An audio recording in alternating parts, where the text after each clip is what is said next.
Okay, I just wanted to clarify on two things about my post about why fighters tap.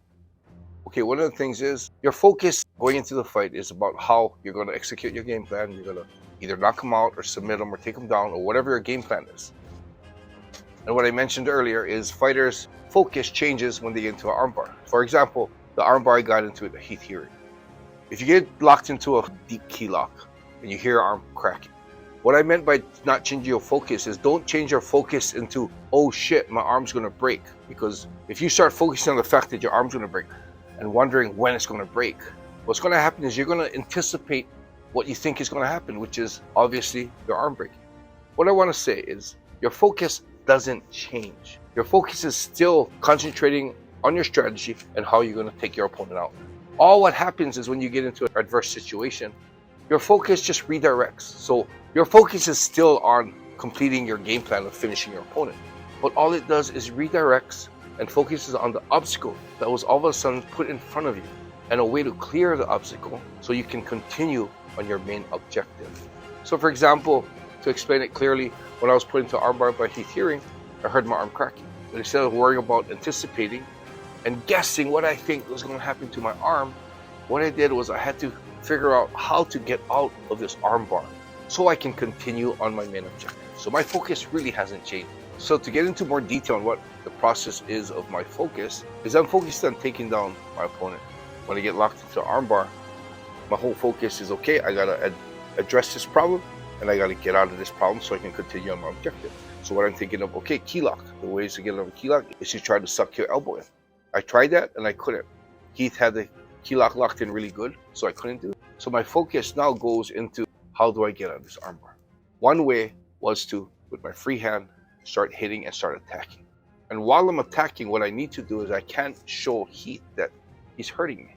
So my whole focus is still on getting out of the armbar, addressing the adverse situation and getting out of it so I can still continue on my objective. So my focus hasn't changed.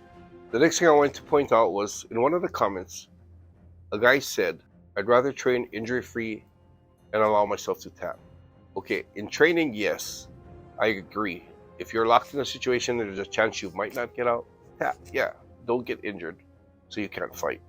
However, in the fight, it's a little different. For those fighters who are fighting to make a living, to get fame, to get sponsors, to pay bills, yes, I agree. If you're in an adverse situation and you're probably not going to get out, then you should tap so you can train injury-free and be able to fight again soon without having to go through an operation or go through a surgery and heal yourself before you fight again. Remember, back in my day, we weren't fighting for that. We were fighting for honor. There was no money. There was no fame. You couldn't get rich. You couldn't make a living. So most of the fighters that fought in my day were not fighting for that. We're fighting to challenge ourselves, to build ourselves as a man, to strengthen our heart. Like fighters today, they pick the fighters that they think they can win because it's about getting that win bonus. It's about getting that good record and getting better fights and getting more money. In my day, it was about challenging ourselves. So all the fighters I picked to fight was fighters that I thought were going to break me. It was going to make me a stronger person. It wasn't fighters that I thought I could win. If I thought that I could beat the fighter, I didn't want to fight him because it wasn't a challenge and it wasn't something that I thought was going to make me a better fighter and a better man. So back in my day when we fought, it was about fighting to become a stronger man and a better man for a life after fighting.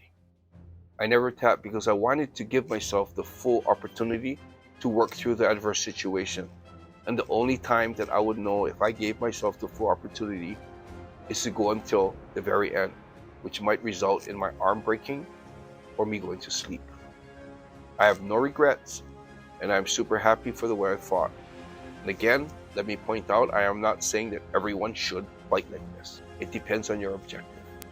Back in my day, it was not a sport, it wasn't a way to make a living, but it was a way to build yourself, challenge yourself, and strengthen yourself as a man.